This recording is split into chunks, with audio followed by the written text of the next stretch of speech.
Welcome back. देखिए हम लोग इंटीग्रेशन को यहाँ से कंटिन्यू करेंगे।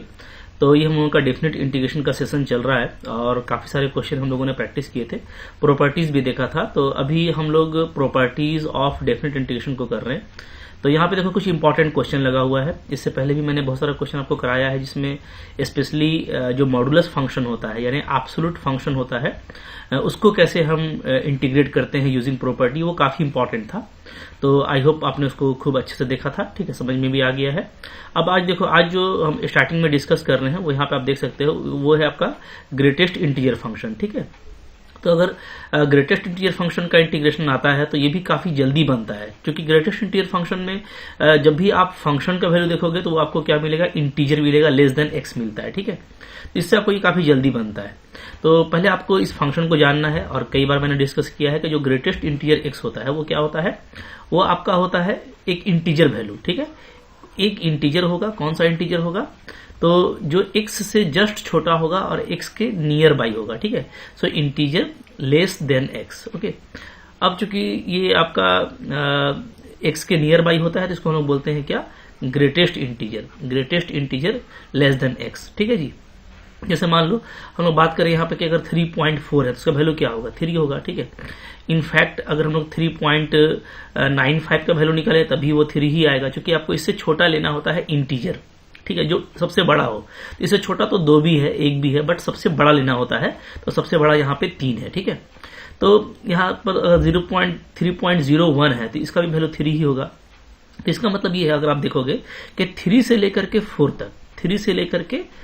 तक, ठीक है, आप कोई भी वैल्यू निकालोगे तो उसका जो ग्रेटेस्ट इंटीजर वैल्यू है वो क्या आएगा, वो आपका 3 ही आएगा, ठीक है जी। इसी तरीके से मान लीजिए आप 1 से लेकर के 2 तक अगर आप निकालते हो कोई भी वैल्यू तो आपको क्या आएगा, इसका 1 ही आएगा, ठीक है। तो जस्ट जो छोटा वाला इंटीजर है वो आप लिख सकते हैं ऐसे केस में ना। जैसे यहाँ पे 3 से 4 है तो 3 होगा, 1 से 2 है तो 1 होगा, राइट। तो ये सारी बात आपको पता है। तो अगर हम इंटीग्रेट करते हैं तो मान लीजिए आपका कहीं पे ऐसे है कि 1 से 2 है, ठीक है, और ग्रेटेस्ट इंटीजर x है और dx है। तो हमको पता है कि 1 से 2 के बीच में ग्रेटेस्ट इंटीजर का वैल्यू क्या होगा, 1 होगा। तो हम सिंपल इसको क्या करेंगे, 1 कर देंगे, ठीक है। ये पूरा फंक्शन 1 हो गया। अब बचा आपका dx, इसको आपको इंटीग्रेट कर देना है 1 से 2। तो 1 तो बाहर निकल जाएगा, dx का x होता है, तो 1 से 2, तो इसका आंसर फाइनली 2 - 1 आ जाएगा। तो बहुत जल्दी आप आंसर पे पहुंच जाते हो। यहाँ पे देखो वही काम करना है, ठीक है। बट पहले ये देख लेना है हमको कि जो भी आपको लिमिट दिया है, lower limit to upper limit, उसके बीच में कितना इंटीजर का इंटरवल बन सकता है, ठीक है। क्योंकि आप देख रहे हो ना कि आपको जो है, जो कंसेक्यूटिव इंटीजर है वो लेना है, जैसे 3 से 4, ठीक है। अब 3 से 5 ले लेंगे तो एकदम से वहां पे फिर हमको ये भी देखना पड़ेगा कि 4 को वो क्रॉस कर रहा है, ठीक है। तो आपको कंसेक्यूटिव इंटीजर का इंटरवल बनाना है, ठीक है। जैसे यहाँ पे हम लोग देखेंगे, अगर तो यहाँ पे आपको जो दिया है वो है -1 से 1, ठीक है। यहाँ पे लोअर लिमिट मेरा -1 है और अपर लिमिट 1 है, जैसा कि आप यहाँ पे देख पा रहे हो, -1 से 1। तो डेफिनेटली -1 से 1 एक इंटीजर को जंप करता है, कौन सा, 0 को। तो आपको 0 भी यहाँ पे लेना पड़ेगा, ठीक है। दैट मीन्स ये कि -1 से 0 के बीच में, ठीक है, पहले हम चलेंगे, फिर 0 से 1 के बीच में चलेंगे। अब देखो -1 से 0 में इंटीजर वैल्यू क्या हो जाएगा, ग्रेटेस्ट इंटीजर x, आपका सिंपली लोअर वाला यानी -1, ठीक है। और 0 से 1 वाले केस में क्या हो जाएगा, आपका जो आपका लोवेस्ट इंटीजर है 0, जैसा कि मैं आपको यहाँ पे दिखा चुका, ठीक है, कि 3 से 4 के केस में 3 होगा, 1 से 2 के केस में 1 होगा, ठीक है। तो पहले से भी आप जानते हो। तो यहाँ पे जस्ट बहुत जल्दी बनने वाला है। हम लोग क्या करेंगे, -1 से इसको पहले ले जाएंगे 0 पे, ठीक है। -1 से 0 पे जाएंगे, पहले इस इंटरवल में काम करेंगे, और वैल्यू ग्रेटेस्ट इंटीजर x का क्या हो जाएगा, -1, ठीक है। और साथ में लगा देना है dx, फिर प्लस। अब चलो 1 से 0 से 1, ठीक है। -1 से 0 आए, फिर 0 से 1 पे जाएंगे। हाँ, 0 से 1 में हम डायरेक्ट लिख सकते हैं कि ग्रेटेस्ट इंटीजर x का वैल्यू क्या आने वाला है, तो 0 आएगा, ठीक है जी। और dx, अब इसका तो कोई मतलब नहीं है, तो आपको पूरा 0 हो गया ना, जो कि फंक्शन ही 0 है। तो फाइनली हमारा यही बच रहा है। तो -1 को आप बाहर कर दोगे तो बचेगा आपका dx का इंटीग्रेशन x, ठीक है। अब उसमें आपको लिमिट डालना है -1 से 0, तो क्या आ जाएगा, तो वैल्यू आ जाएगा -1, और यहाँ पे आपका 0 और --+1, ठीक है। तो फाइनल जो वैल्यू आ रहा है वो -1 आ रहा है। सो ऑप्शन नंबर सी आपका यहाँ पे बिल्कुल करेक्ट है।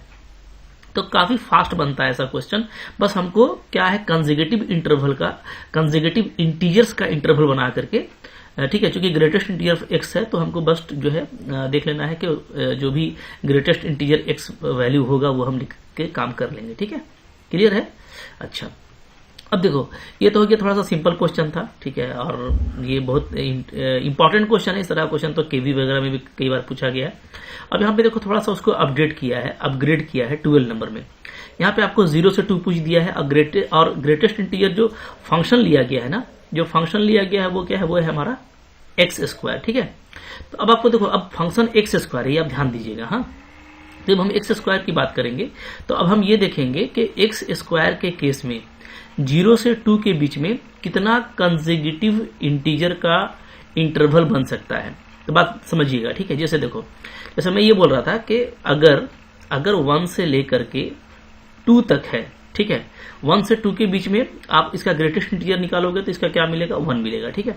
बट आप ध्यान दीजिएगा, लेकिन अगर यहीं पे मैं x को रिप्लेस कर दूं एक्स स्क्वायर से, तो अब 2 तक जाने की जरूरत नहीं है, अब बल्कि हम लोग √2 तक ही जाएंगे। क्यों? इसलिए कि देखो, जब हम जाहिर सी बात है कि हम जब √2 का वैल्यू डाल देते हैं x के प्लेस पे, तो x के प्लेस पे अगर हम √2 डालेंगे तो फंक्शन मेरा क्या हो जाएगा, तो फंक्शन मेरा हो जाएगा √2 का स्क्वायर 2, ठीक है। यानी जो इंटीजर है, तो इंटीजर आपको √2 पे ही मिल जा रहा है। बात समझ में आ रही है, ठीक है। तो इसका देखो एक तरीका ये भी हो सकता है कि आप सिंपली ऐसे करेंगे ना कि यहाँ पे जैसे जो भी फंक्शन दिया है, जैसे मान लो हम 1 से फंक्शन 2 तक ले रहे हैं, ठीक है, ये तो अब आप फंक्शन का वैल्यू डाल दो। यहाँ पे फंक्शन का वैल्यू क्या है, √x², है, ठीक है, सॉरी सिर्फ x² है। क्या है फंक्शन का वैल्यू हमारा, सिर्फ है x², तो x² डाल दिए। तो अब 1 से 2 के लिए क्या यही इंटरवल रह जाएगा, जी नहीं। अब आप देखोगे डेफिनेटली कि अगर मैं स्क्वायर हटाता हूं तो ये क्या हो जाएगा, ये हो जाएगा 1 से x क्या हो जाएगा, लेस देन √2, ठीक है। स्क्वायरिंग जैसे मैं स्क्वायर हटाऊंगा तो स्क्वायर रूट लग जाएगा। तो यहाँ पे x² नहीं बल्कि x, ठीक है। तो अब जो एक्चुअली हमको x का ही लिमिट लेना पड़ता है, ध्यान दीजिएगा, क्योंकि dx होता है डेरिवेटिव ना, यानी हम x के अलोंग में डिफरेंट लिमिट की बात करते हैं, ठीक है जी। तो यहाँ पे देखिए, अगर मैं 1 से लेकर के √2 तक जाता हूं तो 1 से √2 ही हमारा एक जो है कह सकते हैं कि कंसेक्यूटिव इंटीजर का इंटरवल है, यानी ये 1 से 2 की तरह काम करेगा फॉर द x², देख रहे हो, ठीक है। तो बात समझ में आ गई आपको। तो इसका मतलब क्या है, इसका मतलब है कि जैसे x² का हमको बात करना है, तो x² का वैल्यू जो है, एक तो आपका √2 पे 2 हो जाएगा, ठीक है, √3 पे क्या हो जाएगा, 3 हो जाएगा। तो जो इंटरवल दिया है उस पर हम लोग बहुत जल्दी काम कर लेंगे। इंटरवल क्या दिया है, 0 से लेकर 2 तक दिया है, ठीक है। तो 0 से 2 के बीच में कौन कौन आ सकता है, तो देखो √2 तो 1 से बड़ा है, तो सबसे पहले तो हम लोग 1 को लेंगे ना, तो 0 के बाद 1 आएगा, ठीक है, ये कंसेक्यूटिव इंटीजर हो गया 0 से 1। 1 के बाद आपका √2 आ जाएगा, ठीक है। फिर √2 के बाद थोड़ा सा यहाँ पे और बड़ा कर लेते हैं इसको हम लोग, चलो, तो एक्चुअली यहां से ऐसे ले लीजिए, ओके, तो यहाँ पे 2 ले लिया। तो √2 के बाद एक आपका √3 भी आएगा, ठीक है। तो ये तो फॉर द फंक्शन x², क्योंकि यहाँ पे फंक्शन क्या है, फंक्शन हमारा x², ये आपको ध्यान देना है। तो x² के लिए जो कंसेक्यूटिव इंटीजर्स का इंटरवल है वो एक ये होगा, ये वाला, एक ये होगा, एक ये होगा, एक ये होगा, ठीक है। अब जैसे ही हम लोग वैल्यू पुट अप करेंगे तो हम समझ जाएंगे कि जब हम 0 से 1 का बात करेंगे तो 0 से 1 में जो लोवेस्ट वाला है, यानी इसका वैल्यू क्या आ जाएगा, 0 आ जाएगा इस इंटरवल में, ठीक है। 1 से √2 में जाएंगे तो जो लोवेस्ट वाला है 1 आ जाएगा। √2 से √3 में जाएंगे, ठीक है, ध्यान दीजिएगा, तो क्या आ जाएगा, तो 2 आ जाएगा। चूंकि देखो फंक्शन x² है, ध्यान दीजिएगा, स्क्वायर करके लिख रहा हूँ, 0 का स्क्वायर 0, 1 का स्क्वायर 1, √2 का स्क्वायर 2, ठीक है। √3 से 2 में क्या आ जाएगा, 3 आ जाएगा, ठीक है। तो अब देखो काफी जल्दी ये क्वेश्चन बन जाने वाला है, हम लोगों से कुछ करना नहीं है। तो अब क्या करेंगे, चलो i हो जाएगा मेरा इंटीग्रेशन, ठीक है। 0 से 2 था, इसको हम स्टार्ट कर रहे हैं, 0 से 1 पहले लिख रहे हैं, ठीक है। और जो ग्रेटेस्ट इंटीजर x² है वहां पे डायरेक्ट वैल्यू क्या आ जाएगा, 0, 0 से 1 के लिए 0 है, ठीक है। चलिए फिर आगे बढ़िए, फिर आएगा 1 से √2। अब आपको उस क्वेश्चन का जरूरत नहीं है, अब आप यहाँ पे मैप देखते जाओ, ठीक है। 1 से √2, तो 1 से √2 में चले गए। 1 से √2 में ग्रेटेस्ट इंटीजर x² का वैल्यू क्या आएगा, 1, तो 1 dx हो गया प्लस, ठीक है, √2 से √3। √2 से √3 के बीच में ग्रेटेस्ट इंटीजर x², इसका वैल्यू क्या आएगा, इसका वैल्यू आ जाएगा 2, जैसा मैंने लिखा हुआ है, ठीक है। तो 2 dx कर दिया प्लस √3 से फाइनली 2, ठीक है। इस इंटरवल में, इस इंटरवल में वैल्यू क्या आएगा फंक्शन का, 3 और dx। तो कुछ करना ही नहीं है भाई, ये तो आपका 0 हो गया, हट गया, ठीक है। यहां से स्टार्ट करो, तो 1 को हटा देंगे तो dx का हो जाएगा x, तो आएगा आपका √2 - 1, इसका वैल्यू ये आ गया प्लस। यहाँ पे देखो 2 को बाहर कर दो, dx का अगेन x होगा, तो हम लोग करेंगे √3 - √2, ठीक है, प्लस यहाँ पे 3 बाहर कर लेंगे, dx का x हो जाएगा, तो 2 - √3। तो आपका आंसर काफी जल्दी आने वाला है, देख लीजिए क्या आ रहा है, √2 - 1 प्लस 2 √3 -2√2 प्लस 6 माइनस आपका 3√3, ठीक है। अब देखिए फाइनली जो आंसर आ रहा है वो हमारा यहाँ पे क्या आ जाएगा, यहाँ पे मैं लिख देता हूँ, ठीक है। तो देखो यहाँ पे एक √2 वाला टर्म है, तो √2 और -2√2 हमारा आ जा रहा है -√2, ठीक है जी। -1 प्लस 6 आपका 5 आ जा रहा है, और 2√3 एंड -3√3 आपका आ रहा है -√3, ठीक है। तो अगर मैं देखूं तो यहाँ पे जो ऑप्शन है हमारा, तो ये आपका करेक्ट ऑप्शन है, ठीक है। डी नंबर आपका यहाँ पे आंसर होगा। तो बहुत ही आराम से बनाना है, ठीक है। बस आपको ये देखना है ना कि मेरे को जो भी फंक्शन दिया हुआ है उस फंक्शन के लिए कंसेक्यूटिव इंटीजर का इंटरवल क्या बन सकता है, ठीक है। इंटीजर से हमको मतलब होता है क्योंकि ये हमेशा इंटीजर वैल्यू देता है, ठीक है। तो 0 से 2 के बीच में डेफिनेटली 1, √2, √3 इसलिए हुआ कि फंक्शन आपका क्या था, x² था। तो x² के लिए जो कंसेक्यूटिव इंटीजर का इंटरवल है वो 0 से 1 होगा, ठीक है। फिर 1 से √2 होगा, फिर √2 से √3 होगा, फिर √3 से √2 होगा। तो बस इंटरवल वाइज हमको ब्रेक करते जाना है और हम काफी जल्दी वहां पे बस लोअर इंटीजर डाल करके, ठीक है, उसका आंसर निकाल लेंगे, ठीक है। तो देखो इस तरह का क्वेश्चन कुछ आप प्रैक्टिस करोगे ना तो अब आपके लिए मुश्किल नहीं रहेगा, ठीक है। जहां भी आपको ऐसा क्वेश्चन मिलता है थोड़ा प्रैक्टिस कर लीजिए, ठीक है। तो आपको कॉन्फिडेंस आ जाएगा, और अगर आपका मैथ्स अच्छा है तो इतना भी काफी है समझने के लिए, ठीक है। अब आप कोई भी क्वेश्चन देखोगे तो आपसे डेफिनेटली वो बनने वाला है, ओके।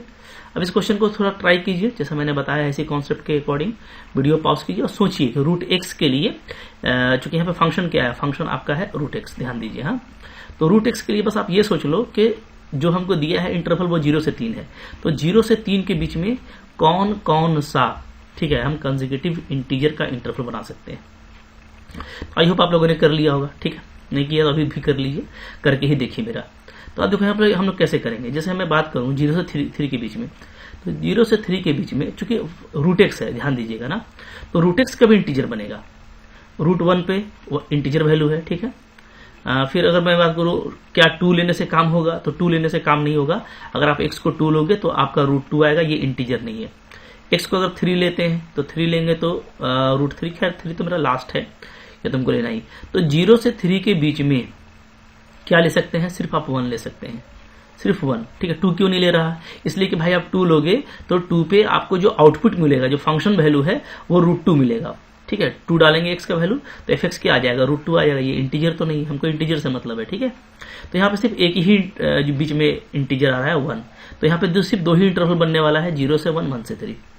आई होप आप बात समझ रहे होंगे, ठीक है। आपको कुछ करना नहीं है, आपको लग रहा है कि 0, 1, 2 भी होना चाहिए, आप 2 पर फंक्शन का वैल्यू देखो √2 आ रहा है, जो कि एक इंटीजर नहीं है, ठीक है। जबकि हमको आउटपुट एक इंटीजर होना चाहिए, तभी हम उसको इस लाइन पे लेंगे, क्योंकि हम लोग इसको ग्रेटेस्ट इंटीजर वाले फंक्शन पे काम कर रहे हैं, ठीक है। तो 0 से 1, 1 से 3 ये इनफ है। अब 0 से 1 वाले में वैल्यू क्या आएगा, 0 आएगा, नो डाउट। 1 से 3 वाले में वैल्यू क्या आएगा, 1 आएगा। जो भी लोअर लिमिट है वही आता है ना, मैंने आपको ऊपर में दिखा दिया। तो अब कुछ करना नहीं भैया, भाई बहुत लॉलीपॉप क्वेश्चन हो गया, ठीक है। इंटीजर क्या हो जाएगा मेरा, 0 से 3 था, तो 0 से 3, चलो मैं लिख देता हूँ पहले ढंग से, ठीक है। 0 से 3 ये आपका क्वेश्चन था, ठीक है ना। ये इसको मैं स्प्लिट करने वाला हूँ, प्रॉपर्टीज लगा करके 0 से 1 पे चला जाऊंगा, ठीक है। √x का इंटीजर फंक्शन, ठीक है, प्लस 1 से 3 पे चला जाऊंगा, ठीक है। चूंकि यहाँ पे मेरे को 2 ही इंटरवल मिल रहा है अकॉर्डिंग टू फंक्शन, ठीक है। 0 से 1, 1 से 3। अब देखिए 0 से 1 में इस पूरे का वैल्यू 0 हो जाएगा, तो ये खत्म हो गया, इससे मेरा कोई मतलब नहीं। अब 0 तो सब 0 हो गया, तो बचा सिर्फ ये 1 से 3 में इसका वैल्यू 1 हो जाएगा, ठीक है।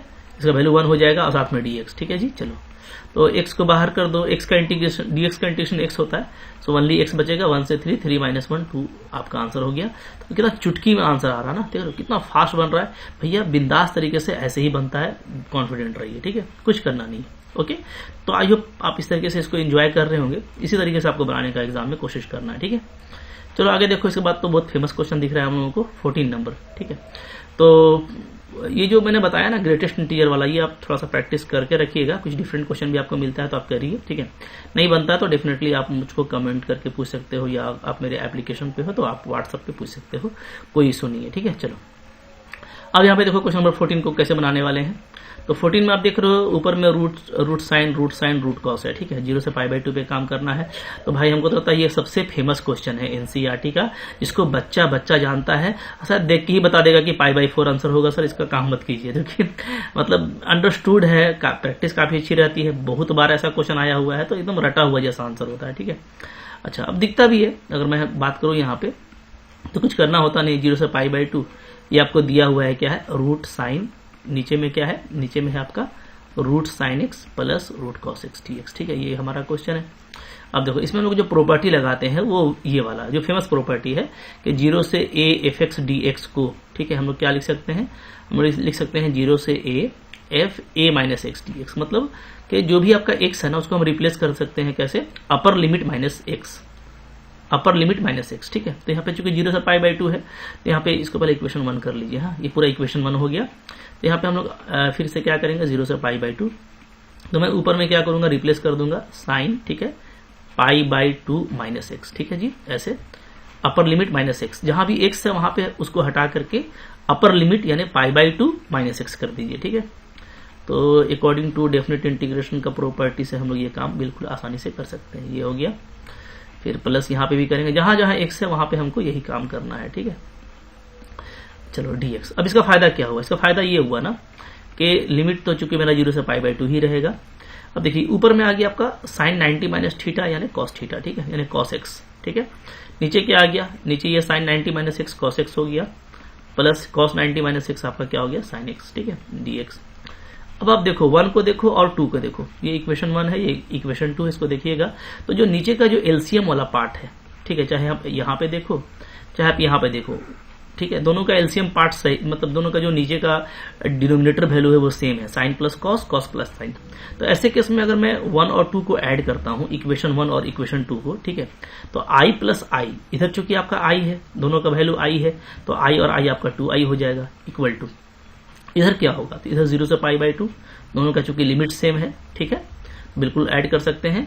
एलसीएम भी दोनों का जब ऐड करेंगे तो एलसीएम सेम आएगा, चूंकि नीचे का वैल्यू सेम है, तो एलसीएम आ गया sign x plus cos x. ठीक है जी, अच्छा, अगर एलसीएम सेम है तो ऊपर वाला डायरेक्टली ऐड हो जाएगा, तो यहाँ पे साइन एक्स है, यहाँ पे कॉस एक्स है, इसको भी हम लोग ऐड कर देंगे तो ये हो जाएगा हमारा sign x plus cos x. ठीक है, ये अब आप देखिएगा ना, तो ऊपर का फैक्टर साइन प्लस कॉस, नीचे का factor sine plus cos, similar factor है, कैंसिल हो जाएगा, तो बच रहा है सिर्फ dx। ठीक है, क्या बच रहा है, सिर्फ dx, यानी 2i का वैल्यू क्या हो जाएगा, dx का इंटीग्रेशन x होता है, तो 0 से पाई बाई 2। ठीक है, लिमिट डाल देंगे तो क्या आ जाएगा, पाई बाई 2 माइनस 0।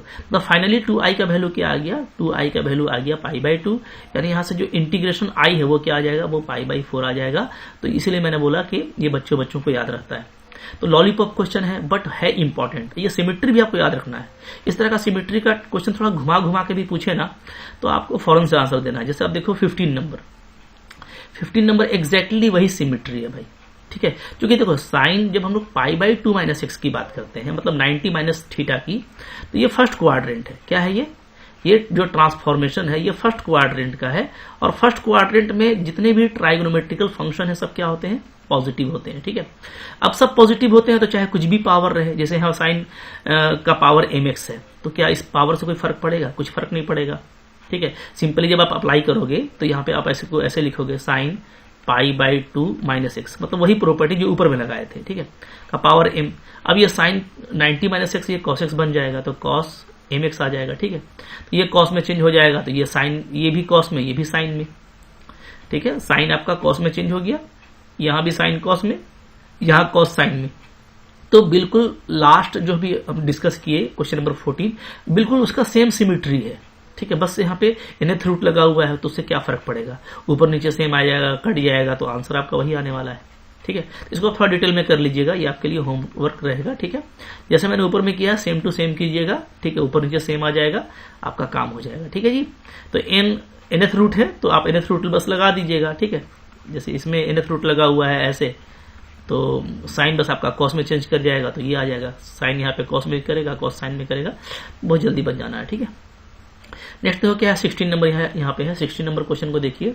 अब आप ट्राई करिए, आपसे पहले ये सब पढ़ा हुआ है और काफी सिंपल क्वेश्चन है, तो मुझको नहीं लगता है कि आपको मुश्किल होगा। तो चलो, अब मुझको पूरा उम्मीद है कि आप पहुंच चुके होंगे। क्या कैसे किया आप लोगों ने, देख लो। लॉलीपॉप क्वेश्चन है भाई ये सब। ठीक है, इंटीग्रेशन 0 से पाई बाई 2, इसको मैं 1 ले लेता हूँ, जो क्वेश्चन दिया उसको मैं 1 ले लेता हूँ। ठीक है, ये इक्वेशन 1 हो गया, इसको i मान लेना। चलो ठीक है, यहाँ पे मान लेते हैं, कोई दिक्कत नहीं। तो i इज इक्वल टू 0 से पाई बाई 2 log 10x। ठीक है, dx, ये हमारा क्वेश्चन है, इसको हम लोग इक्वेशन 1 ले लिए। Okay, let. चलो अब देखो यहाँ पे क्या करना है, वही प्रॉपर्टीज ऑफ डेफिनेट इंटीग्रेशन लगाइए। मतलब अभी जो हम लोग प्रॉपर्टी लगाए थे, फेमस प्रॉपर्टी log 10 x को हटा करके upper limit minus x, upper limit -x, ठीक है। क्या फायदा हुआ भाई? फायदा देखिए क्या हो रहा है, 0 से π/2 log tan 90 - x cot x हो जाएगा और dx हो गया, ठीक है। ये हो गया मेरा 2, इसको मैंने कर लिया इक्वेशन 2, ठीक है। अब देखिए मैं क्या कर रहा हूं यहाँ पे, दोनों को ऐड कर दे रहा हूँ, 1 और 2 दोनों को ऐड कर दे रहा हूँ, ठीक है। तो i और i क्या हो जाएगा, 2i हो जाएगा। लिमिट दोनों का सेम है, 0 से π/2 रहेगा, ठीक है। और अंदर में क्या आ जाएगा, तो ऊपर में था log tan x, यहाँ पे आ गया आपका log cot x, ठीक है, साथ में dx, ओके। अब देखो ये जो फॉर्म है ये है log u plus log v। log u plus log v किसका प्रॉपर्टी होता है, तो ये आपका हो जाएगा log u इंटू v। क्या हो जाएगा, log u इंटू v, ठीक है। क्योंकि log u इंटू v क्या होता है, log u plus log v होता है, ठीक है। अब देखिए tan इंटू कॉट क्या होता है, 1 होता है। तो फाइनली ये 0 से π/2 log 1 आ गया। तो log 1 का वैल्यू क्या होता है, 0।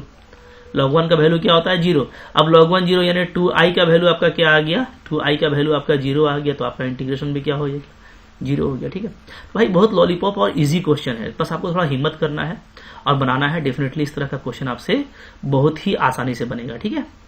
हाँ इंपॉर्टेंट है, बट इंपॉर्टेंट क्वेश्चन है भाई। इस तरह का क्वेश्चन आता है तो ऐसा नहीं कि आसान और लॉलीपॉप कह के प्रैक्टिस ही मत करना और एग्जाम में थोड़ा कंफ्यूज हो जाना कि लॉग का प्रॉपर्टी क्या होता है। हालांकि देखो बहुत सिंपल है, बट अब बच्चों में वो रुझान नहीं है रिवीजन का जो मेरे टाइम में हम लोगों के अंदर होता था, ठीक है। तो रिवीजन बहुत अच्छा होना चाहिए ताकि इजी क्वेश्चन तभी इजी है जब आपको रिजल्ट्स अच्छे से याद हैं, तो वरना वो फिर आपके लिए टफ ही है, ठीक है। तो मैंने बार बार कहा है कि लॉगरिथम का प्रॉपर्टी या ट्राइगोनोमेट्रिकल फंक्शन का फॉर्मूला बहुत इंपॉर्टेंट है। ये लोग एक ही खानदान के हैं, कैलकुलस खानदान के। कैलकुलस है कि एक्चुअली आप देखोगे ना तो हर तरह के फंक्शंस को मर्ज करता है आपस में, चाहे ग्रेटेस्ट इंटीजर फंक्शन की बात हो, एब्सोल्यूट की बात हो, सिग्नम की बात हो, रेशनल की बात हो, पैराबोलिक की बात हो, ठीक है, हाइपरबोलिक की बात हो, क्वाड्रेटिक की बात हो। तो जो भी डिफरेंट तरह का फंक्शन है उसके बारे में आपको अच्छे से आइडिया होना चाहिए प्रॉपरली, तो आपको बहुत कैलकुलस में मजा आता है। 17 नंबर बन गया आप लोगों अब तक तो बन ही गया होगा, ठीक है। कैसे किया आप लोगों ने, 17 नंबर देख लेते हैं, चलो। अच्छा, ये 17 नंबर को यहाँ पे हम देखें तो क्या है क्वेश्चन, 0 से π/4 log 1 + tan x dx है। हाँ, यहाँ पे कैसे करने का इरादा है, तो वही प्रॉपर्टी लगाइए, फेमस प्रॉपर्टी। इसको पहले हम लोग 0 से π/4 log 1 + tan x, ये जो है ना इसको मोहब्बत से पहले 1 मान लीजिए, ठीक है। एकदम काम भाई देखो मेरा बिल्कुल मोहब्बत का होता है, ठीक है। तो एकदम मोहब्बत से काम करना, मैथ में प्यार से काम करना है, ठीक है, आराम से। चलिए तो अच्छा ये हो गया सेकंड। यहाँ पे सेकंड क्या करेंगे इक्वेशन, 0 से π/4 log प्रॉपर्टी लगा रहा हूं मैं 1 + tan x को हटा रहा हूं और लिख दे रहा हूं क्या, अपर लिमिट -x प्रॉपर्टी, ठीक है। अभी जो हम लोगों ने यूज किया था, क्या फायदा होगा भाई, फायदा देखिए क्या होगा, 0 से π/4, ठीक है, log 1 प्लस। अब यहाँ पे देखो tan 45 - x का क्या होता है फॉर्मूला, तो ये होता है 1 - tan x divided by 1 + tan x, ठीक है। तो भाई त्रिकोणमिति का फॉर्मूला याद होना चाहिए, भारी फॉर्मूला नहीं है, काफी सिंपल फॉर्मूला है। आप एक बार मोहब्बत से याद कर लो सारे फॉर्मूला, मैं बार बार बोलता हूँ, ठीक है। मैंने आपको ट्राइगो का बुकलेट दिया हुआ, उसमें पूरा फॉर्मूला का लिस्ट है। 11th में भी बहुत अच्छे से डिस्कस किया था, बोला था भैया काफी इंपॉर्टेंस है इसका, और एक बार याद कीजिए लाइफ जिंगल आला हो जाएगा। मैंने तो एक ही बार याद किया, फिर वो ऐसा याद है कि याद ही है, ठीक है। मजे को भी मजा आ जाता है, ऐसा मैं कह सकता हूँ। आप एक बार फॉर्मूला याद कीजिए, बहुत मजा आएगा इस सब क्वेश्चन में, ठीक है। तो tan 45 - x, या इसको tan a - b भी बोल सकते हैं, तो वो सिंपल ही होता है tan a - tan b divided by 1 + tan a into tan b। तो tan a आपका tan 45 1 है, ठीक है। सो ये आ जाएगा। चलिए आगे देखिए क्या हो रहा है, इसका क्या हो गया, मजा क्या आ रहा है। सो देखो यहाँ पे एलसीएम ले लेते हैं 1 + tan x को नीचे में, ठीक है, और ऊपर में यहाँ पे लिखिए 1 + tan x आ जाएगा, प्लस क्या आ जाएगा 1 - tan x, ये आ गया, ठीक है जी। चलो ये हो गया हमारा tan x कैंसिल। तो फाइनली जो वैल्यू है वो यहाँ पे लिख देते हैं, क्या आ रहा है आई का, ये आ रहा है 0 से π/4 log 2/1 + tan x आ रहा है, 2/1 + tan x, ठीक है, dx। अब देखो ये log u/log v का फॉर्म आ गया, क्या आ गया, log u/log v, ठीक है। तो log u/log v क्या होता है, तो यहाँ पे मैं अलग अलग कर सकता हूँ, जैसे मैं log 2 इसको अलग कर देता हूँ, ठीक है, dx माइनस 0 से π/4 log 1 + tan x dx। मतलब देखिए log u/log v था ना, तो log u/v अगर फॉर्म हो तो ये क्या होता है, ये होता है log u - log v, ठीक है। तो मैंने अलग अलग कर दिया, log 2 को फिर माइनस log 1 + tan x को, ठीक है। तो अलग अलग किया और दोनों के साथ में मैंने dx लगा दिया, मतलब मैंने इंटीग्रेशन को स्प्लिट कर दिया, अलग अलग कर दिया। ठीक है, अब देखिए फायदा क्या हुआ। फायदा ये हुआ कि ये आपका log 2 यहाँ पे बाहर आ जाएगा, कांस्टेंट है। dx का इंटीग्रेशन ओनली x होगा, तो 0 से π/4 तक इसको हम लोग लगा देंगे लिमिट। ठीक है, माइनस ये देखो एग्जैक्टली वही है जो आपका क्वेश्चन था, यानी जिसको हम स्टार्टिंग में आई माने थे, इंटीग्रेशन। ठीक है, यूजिंग 1 यहाँ पे लिख देना। आप इक्वेशन 1 को देखो ऊपर में कि यही मेरा क्वेश्चन था जिसको हम आई माने थे, तो ये अगेन आ गया है, तो so it is simply -i using 1। ठीक है, अब ये i और i दोनों को चाहो तो आप ऐड कर दो, तो क्या हो जाएगा, तो ये आपका हो जाएगा 2i। ये i इधर चला आएगा तो 2i हो गया। ठीक है, और यहाँ पे आपका लिमिट π/4 आएगा, वैल्यू π/4 - 0, सो ये आपका आ गया π/4 और log 2। ठीक है, तो फाइनली जो i आएगा वो क्या आ जाएगा, वो आ जाएगा π/8 log 2। तो फेमस क्वेश्चन है। ठीक है, π/8 log 2 इसका आंसर आ रहा है, तो ऑप्शन नंबर ए आपका यहाँ पे क्या रहेगा, करेक्ट रहेगा। ठीक है जी, तो मुश्किल क्वेश्चन नहीं था। ठीक है, इस तरह का क्वेश्चन काफी जल्दी बनता है। थोड़ा सा अगर आप प्रॉपर प्रैक्टिस करते रहते हो तो आपको इस तरह का क्वेश्चन में कोई दिक्कत नहीं होने वाला। ठीक है, चलिए, तो 17 हो गया। अब आप 18 पे अपनी नजर को रखिए। ठीक है, 18 का क्वेश्चन थोड़ा अच्छा, क्वेश्चन भी थोड़ा सा मोहब्बत से देखा कीजिए। हाँ, कभी कभार क्या होता है ना कि क्वेश्चन देख करके हमको लगता है कि बहुत भारी है, हमसे नहीं बनेगा। कुछ बच्चों को लग रहा होगा 18 नंबर देखने में। ठीक है, लेकिन भाई एक बार मोहब्बत की निगाह से देखिए। ठीक है, आपको क्वेश्चन इजी लगेगा। क्योंकि क्या होता है कि जब भी किसी से कोई भी मोहब्बत करता है, लव करता है, तो क्या है कि फिर उसका कोई कमी उसको नजर नहीं आता। तो एक बार मैथ से भी हमको इसी तरीके करना है। ठीक है, तो मैं बार बार बोलता हूं कि भाई थोड़ा मोहब्बत कीजिए मैथ से। ठीक है, आलतू फालतू के मोहब्बत से बच करके हमको मैथ की मोहब्बत करनी है। तो डेफिनेटली क्या होगा कि बहुत जल्दी जो है ना आपको क्वेश्चन समझ में भी आएगा। ठीक है, फॉर्मूलाज आपको अच्छे से याद होंगे। इसके लिए थोड़ा सा आप रात में भी टाइम दे पाओगे, रातों को जागोगे। ठीक है, तभी तो अच्छे से मोहब्बत होगा। और फिर उसके बाद फिर एक बार आपका हो गया मैथ से, तो फिर आपको मैथ का डर या मैथ का क्वेश्चन आपका एग्जाम में कोई डर वाला बात नहीं रहेगा, बिल्कुल बनता ही चला जाएगा। देखते हैं, चलिए क्वेश्चन नंबर 18। ठीक है, क्या है, देखो यहाँ पे 0 से पाई है, e⁻cos² x है, और cos³ 2n+1 x dx है। मतलब इसका मतलब क्या है, इसका मतलब सिंपली ये है ना कि cos का जो एंगल है, ठीक है, वो क्या है, वो ऑड मल्टीपल ऑफ x है। क्योंकि जब देखो 2n+1 का मतलब क्या होता है, ये एक ऑड वैल्यू है, किसी भी n के लिए क्या है, ये ऑड है। ठीक है, फॉर ऑल n, तो यानी कि जो एंगल है ये क्या है, ऑड मल्टीपल है। बात समझ में आ रही है ना। अब देखिए यहाँ पे इसको कितना जल्दी बना सकते हैं, मैं इसको i ले रहा हूं 0 से पाई।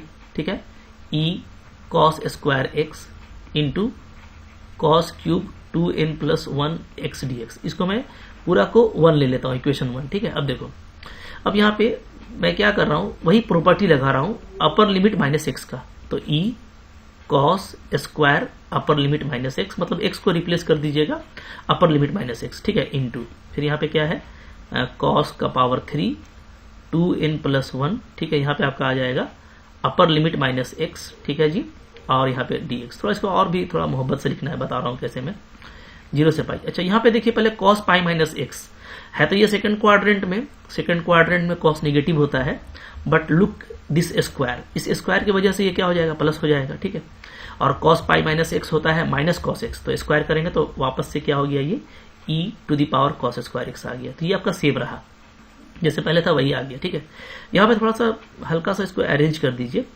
2n+1 इंटू पाई ऐसे लिख देते हैं। ठीक है, -2n+1 इंटू x ऐसे लिख देते हैं। ठीक है, ताकि वापस से मेरा वो ऑड मल्टीपल ऑफ पाई दिखे। ठीक है, अब देखिए odd multiple of pi -x, मतलब सिंपल यहाँ पे ये है कि cos ऑड पाई -x क्या होता है। तो भाई पाई -x हो, 3 पाई -x हो, 5 पाई -x हो, यानी कोई भी odd multiple of pi -x हो, ये आपका सेकंड क्वाड्रेंट में वैल्यू जाएगा, और सेकंड क्वाड्रेंट में ये आपको क्या देगा, -cos x देगा, क्योंकि cos नेगेटिव होता है।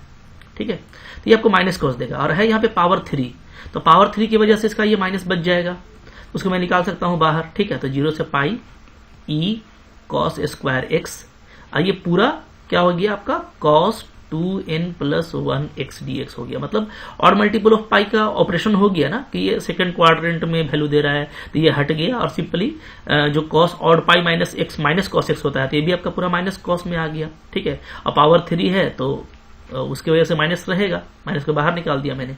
तो ये आपका क्वेश्चन ही है, बट ये क्वेश्चन आपका -i लिखा जाएगा। क्यों? क्योंकि ये प्लस में था, यूजिंग वन आप देख सकते हो कि ये प्लस में आई था, ठीक है। तो अब माइनस है तो ये माइनस आई हो गया, तो आई इक्वल टू माइनस आई यानी 2i इक्वल टू क्या हो जाएगा 0। तो भैया देखो मैंने बताया था कि लॉलीपॉप क्वेश्चन है, ठीक है। तो देख के डरना नहीं है, थोड़ा सा इसको अच्छे से आपको मोहब्बत की निगाह से देखना है, क्वेश्चन काफी जल्दी बनने वाला है, ठीक है जी। चलो अब देखो यहाँ पे क्वेश्चन नंबर 19 एक आ रहा है, तो 19 नंबर क्वेश्चन भी आपको दिख रहा होगा, ठीक है। देखिए और 0 से π/2, हाँ एकदम भाई बिल्कुल लॉलीपॉप क्वेश्चन है ये भी, ठीक है। ये इसको आपको खुद से ट्राई करना, ये मैं आपके लिए होमवर्क छोड़ रहा हूं, आप बताना कि कौन सा ऑप्शन करेक्ट होगा। मतलब जो प्रॉपर्टीज पे हम लोग डिस्कस कर रहे हैं ना, अपर लिमिट -x, मोहब्बत से काम कीजिएगा, x को रिप्लेस कीजिए अपर लिमिट -x से, ठीक है। और फिर देखिए क्या हो, मतलब 2-3 लाइन में क्वेश्चन बन जाने वाला है, और मुझको तो आंसर दिख रहा है बट मैं नहीं बताऊंगा, ठीक है। आपको थोड़ा सा बस करके देख लेना है। आई होप बहुत लोग वहां तक पहुंच गए होंगे, काफी सारे बच्चे पढ़ने वाले हैं, ठीक है। मैं सबकी बात नहीं करता, लेकिन जो थोड़ा सा नहीं पढ़ते उनके लिए मैं बोलता हूँ थोड़ा सा दिल लगा लो भाई, आपका लाइफ जिंगा लाला हो जाएगा। तो चलिए इस लेक्चर में इतना ही था, बहुत सारे और भी क्वेश्चन है जो हम लोग नेक्स्ट लेक्चर में डिस्कस करने वाले हैं। तो पूरा 0 से हीरो लेवल का मेरा अपना टारगेट है, ठीक है। मैं बिल्कुल बेसिक से लेकर के अच्छे जो स्टैंडर्ड का क्वेश्चन है वहां तक डिस्कस करूंगा आपसे, ताकि किसी भी लेवल पे आप तैयारी कर रहे हो तो आपका कोई क्वेश्चन छूटे नहीं। तो आई होप आपने इसका काफी इसको एंजॉय किया होगा, अच्छा लगा होगा इसको, तो लाइक कीजिएगा, चैनल पे नए सब्सक्राइब कीजिए, शेयर कीजिए इसको अपने फ्रेंड्स साथ में, ठीक है।